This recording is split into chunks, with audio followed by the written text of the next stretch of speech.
Education loan 100% placement తో job Telugu students కి first choice Sankalchand Patel university Ahmedabad. జీవితంలో బాగా బాధపడ్డ సందర్భం, బాగా సంతోషపడిన సందర్భం 2 చెప్పండి. నాకెప్పుడు బాధపడింది లేదు. సినిమా హిట్ అవుతే వెరీ గుడ్ అంటాను. ఫట్ అయినా కూడా వెరీ గుడ్ అంటాను. అంతేనా? అంతే కూల్‌గా తీసుకొని వెళ్ళిపోయేదాన్ని. చాలా వరకు నా సినిమాలు నేను చూడలేదు తెలుసా? ఇప్పుడంటే మీకు టీవీలో అప్పుడు మాకు టీవీలో ఏమైనా ఉన్నాయి, మాకేం లేవు కదా. మేమేమన్నా చూడాలంటే థియేటర్‌కి వెళ్ళి చూడాలి. అది వేరే కుదురుతుందా? ఆప్షన్ లేదు. అది కుదురుతుందా? అవ్వదు కదా. జనం. చుట్టుముట్టేస్తుంది. సో అలా చాలా సినిమాలు ఇప్పుడిప్పుడు చూసుకుంటున్నా నేను. పాత సినిమాలు. పాత సినిమాలు.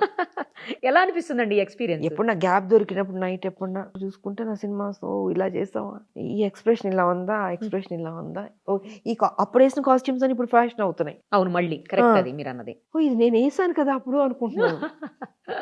సో బాగుంటుంది అది సరదాగా. ఒక మరిచిపోలేని సంఘటన చెప్పండి సినీ జీవితంలో. ప్రమాదం ఏదైనా జరిగిన సందర్భంగా అది అట్లా మర్చిపోలేని సంఘటన. పంచభూతాల నుంచి చాలా సార్లు నేను బయటపడ్డాను కదా. ఆకాశం, నిప్పు, నీరు అన్నీ జీవితంలో. చచ్చిపోయి బతికాను నేను. ఫ్లైట్ యాక్సిడెంట్, ఒకసారి నీళ్ళలో కొట్టుకుపోయాను, అమ్మో. ఒక మంటల్లో చిక్కుపోయాను, ఒకసారి ట్రైన్ నుంచి కింద పడిపోయాను. ఇవన్నీ జరిగినాయి, అన్నీ బతికాను. Train accident incident lady boss చేస్తున్న అరకులో క్లైమాక్స్ చేస్తుంటే ఈ కంపార్ట్మెంట్ కి మారాలి నేను. Original no dupe. మొత్తం 3 కెమెరాలు పెట్టారు, అటో కెమెరా ఇటో కెమెరా కింద.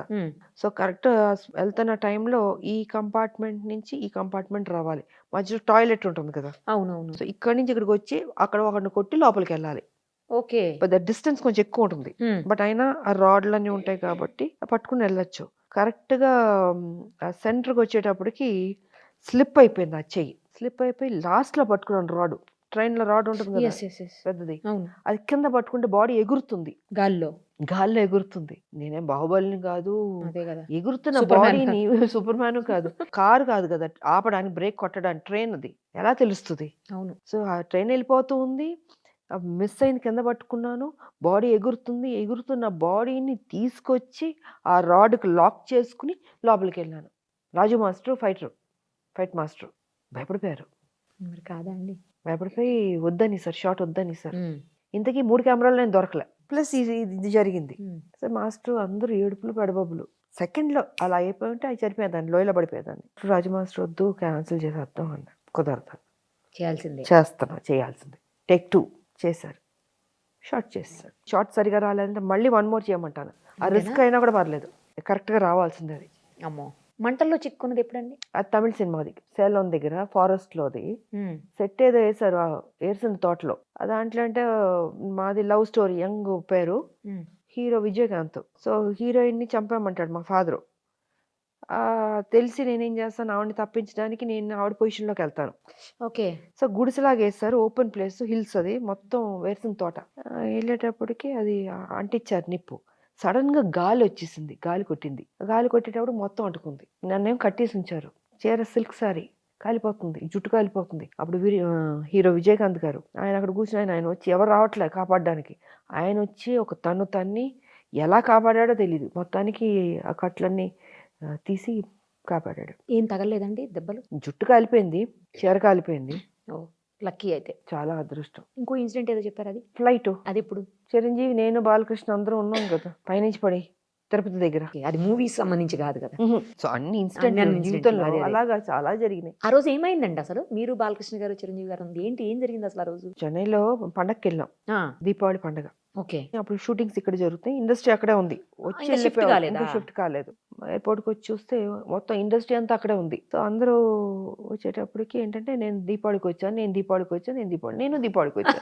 బికాస్ కంటిన్యూ షూటింగ్ హైదరాబాద్ లో జరుగుతుంది. సో పండగకని ఇంటికి వద్దామని వెళ్ళాం. పండగలు అయిపోయింది, ఇంక మళ్ళీ షూటింగ్ కి అందరూ బయలుదేరితో అనుకోకుండా అందరూ ఒకేసారి ఫ్లైట్ లో ఉన్నారు. చిరంజీవి, నేను, బాలకృష్ణ అందరం, మిగతా కోట రామకృష్ణ గారు, బాపు గారు, సుధాకర్ కమెడియన్, ఇంకా చాలా మంది ఉన్నారు. సో అయిన తర్వాత చెన్నై నుంచి 6 o'clock మార్నింగ్ బయలుదేరుతుంది ఫ్లైట్.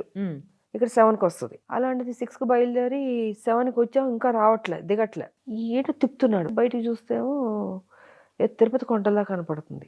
ఏరోస్టర్స్ వాళ్ళు లోపలికి బయటికి పరిగెడుతున్నారు. ఏం జరుగుతుంది ఎవరికి అర్థం కావట్లేదు. ఇంకా లాస్ట్ ఆల్మోస్ట్ కిందకు వస్తున్న టైంకి క్రాష్ ల్యాండ్ చేయబోతున్నాం అనేసాడు. అంటే పైన పెట్రోల్ కంప్లీట్ అవగొట్టేశాడు, ఖాళీ చేసి మొత్తం ఫ్యూల్ మొత్తం ఖాళీ చేస్తాడు. చేసి వచ్చి కింద పొలాల్లో దింపాడు. లక్కీగా ఏంటంటే పొలాల్లో నీరు పోస్తుంది, అప్పుడే వెట్ ఉంది, గట్లు ఉన్నాయి. ఆ కొట్టడంతో ఇలా డబ డబ డబ డబ డబ డబ అంటే వెళ్ళిపోయింది. చూస్తే పొలాల మధ్యలో ఉన్నాం. తిరుపతిను కాళహస్తికి మధ్యలో 14 కిలోమీటర్ల లోపల జరిగింది ఇన్సిడెంట్. సరే వెళ్ళిపోతూ ఆఖరికి బ్రేక్ కొట్టాడు. ఏమైందంటే పెద్ద బండరాయి పొలం మధ్యలో ఉంది. మేము ఫ్రంట్ సీట్లో ఉన్నాం, ఎగ్జిక్యూటివ్ సీట్లు మనం. ఇంకొంచెం ఉండుంటే ఫ్రంట్ కూర్చున్న వాళ్ళందరూ లేచిపోయేది. జస్ట్ ఇక్కడ ఆగి ఉంది ఆ రాయికిను ఫ్లైట్కి. ఇప్పుడు బ్రేక్ కొట్టాడు. దిగి రావడానికి కూడా లేదేమో. ఏం దిగి రావడానికి నిచ్చెలు లేవు, ఏమీ లేదు అసలు. ఇంకా అక్కడి నుంచి దూకడమే. ఇంకా దూకి బయటికి వెళ్ళి చూస్తే అసలు చూసే షూటింగ్ జరుగుతుందా అనుకుంటున్నాం మేము. అందరూ షాక్లో ఉన్నారు.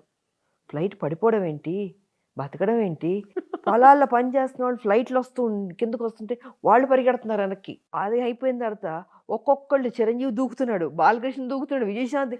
ఆడ రైతులకి ఆశ్చర్యంగా ఉంటుంది ఏం షూటింగ్ జరుగుతుందని. చాలా అసలు మర్చిపోలేని ఇన్సిడెంట్. ఎప్పుడండి అది? 93లో నవంబర్. అల్లు రామలింగ గారు కూడా ఉన్నారు దాంట్లో. ఇలా జరిగిన ఇన్సిడెంట్లు జీవితంలో ఇదే మేజర్ ఇన్సిడెంట్ అసలు చెప్పాలంటే. ఇది ఆల్మోస్ట్ చాలా సంవత్సరాలు అయింది. అందరికీ తెలుసు ఇది. ఫ్లైట్ ఏదో యాక్సిడెంట్ అయింది అంతవరకు తెలుసు, కానీ అసలు ఏం జరిగింది, ఎక్కడికి వెళ్తుంటే అయింది, ఏమైంది? హైదరాబాద్ టు చెన్నై. అది అదే తర్వాత ఎలా వెళ్ళారు అక్కడి నుంచి? అక్కడ మిలిటరీ ఏరియా ఉంది. ఈ ట్రాక్టర్లో తీసుకెళ్ళి అక్కడ దిగబెట్టారు. ఇంకా అక్కడి నుంచి ల్యాండ్ లైన్ లో నుంచి ఫోన్లు చేసి, అప్పటికి అదే సెల్స్ కూడా లేవా? తిరుపతిలో ఉన్నాయా డిస్ట్రిబ్యూటర్లు వాళ్ళు వీళ్ళు లేవు ల్యాండ్ లైన్. అదే అక్కడి నుంచి ఫోన్ చేస్తే వాళ్ళు డిస్ట్రిబ్యూటర్లు వాళ్ళు వెహికల్స్ పంపిస్తే ఒక్కొక్కరు 5 6 ఒక్కొక్క వెహికల్లో వెళ్ళిపోవడం. సో మా ఇంట్లో తెలిసి మా హస్బెండ్ అక్కడి నుంచి వెహికల్ తీసుకుంటే మధ్యదారిలో తెలిసింది. ఇంకా నా వెహికల్లోకి నేను షిఫ్ట్ అయ్యి. సో ఇది మర్చిపోలేని ఇన్సిడెంట్ అయితే. ఇలా చెప్పాల్సి వచ్చినప్పుడు మీరు రాజకీయ జీవితంలో మర్చిపోలేని ఇన్సిడెంట్ చెప్పండి. తెలంగాణ బిల్లు పాస్ అవడం ఇంకా అంతకంటే గొప్పదేం లేదు. మిగతావన్నీ జనరల్లే కదమ్మా. కొట్లాడడం, కుట్రలో కుతంత్రాలు ఇవ్వ తప్ప ద బెస్ట్ మూమెంట్ అంటే పార్లమెంట్లో బిల్లు పాస్ అవడం, మేము అనుకున్నది సాధించడం. ద వర్స్ట్ మూమెంట్ కూడా చెప్పండి. ద వర్స్ట్ మూమెంట్ కేసీఆర్ పార్టీలో నేను విలీనం చేయడం. కొత్తగా ఎవరన్నా ఈ ఫీల్డ్లోకి రావాలనుకున్న వాళ్ళు అటు సినీ జీవితంలో కావచ్చు, రాజకీయాల్లో కావచ్చు, ఏం చెప్తారు చెప్పండి? సినిమాల్లో రావచ్చు, రాజకీయాల్లో అయితే 1కి 10 సార్లు ఆలోచించుకుని రండి. ఎందుకంటే అంత టఫ్గా ఉంటుంది. ముందులా లేదు రాజకీయాలు ఇప్పుడు, అంత భయంకరంగా ఉంటుంది, ఖర్చుతో కూడింది, తట్టుకోగలగాలి, నిలబడగలగాలి. సినీ జీవితం ఓకే, ఎవరైనా డెఫినెట్గా రావచ్చు, 4 డబ్బులు సంపాదించుకోవచ్చు. బట్ టఫ్ అన్నది రాజకీయం అవుతుంది ఇప్పుడు. ముందు రాజకీయాలు వేరు, ఇప్పుడు రాజకీయాలు వేరు. సినీ జీవితం, రాజకీయ జీవితం ఏది ఎక్కువ సంతృప్తినిచ్చింది మీకు? సినిమా సూపర్ స్టార్ మహారాణి. ఇక్కడ ఒక సామాన్య కార్యకర్తగా ఉద్యమాలు అన్నది నాకు నచ్చింది. మనసు పెట్టి పనిచేశాను. టఫ్ అయినా కూడా నాకు నచ్చింది, చేశాను, సాధించాను. సో రెండు ప్రొఫెషన్స్. అదంటే అది ఎవరికి జవాబుదారి కాదు సినిమా. ఇక్కడ జవాబుదారి ప్రజలకి. మాట్లాడేది ఆలోచించి మాట్లాడాలి, తొందరపడి మాట్లాడలేం. ప్రతిదీ నిరంతరం బుర్రతో పని రాజకీయం. అక్కడ ఏ హ్యాపీ సినిమాలు ఏమి ఉండదు. డైలాగ్ చెప్పామా, సినిమా చేసాం, మన పని అంతే. ఎవరికి చెప్పాల్సిన అవసరం లేదు. బట్ బాగుంటుంది ఇది కూడా. ఇది కూడా నచ్చింది. 2 ప్రొఫెషన్స్ నాకు నచ్చినవి. మొత్తానికైతే చాలా టైం ఇచ్చారు మాకు. ఇటు పొలిటికల్, ఇటు సినిమా 2 కూడా చాలా షేర్ చేశారు మాతో మీ ఎక్స్పీరియన్సెస్ అన్ని. థ్యాంక్ యూ సో మచ్ అండి. త్వరలో మిమ్మల్ని పబ్లిక్ సంబంధించినటువంటి ప్రజా ప్రతినిధిగా చూడాలని చెప్పేసి మనస్ఫూర్తిగా I wish you all the very best అండి. Thank you. అసెంబ్లీలో వస్తారో పార్లమెంట్కి వస్తారో నాకు తెలియదు, కానీ ప్రజాప్రతినిధిగా అయితే మాత్రం మిమ్మల్ని చూడాలని కోరుకుంటున్నాను. 100%. అందరితో పాటు, చాలా మందితో పాటు నేను కూడా కోరుకుంటున్నాను. 100%. Thank you.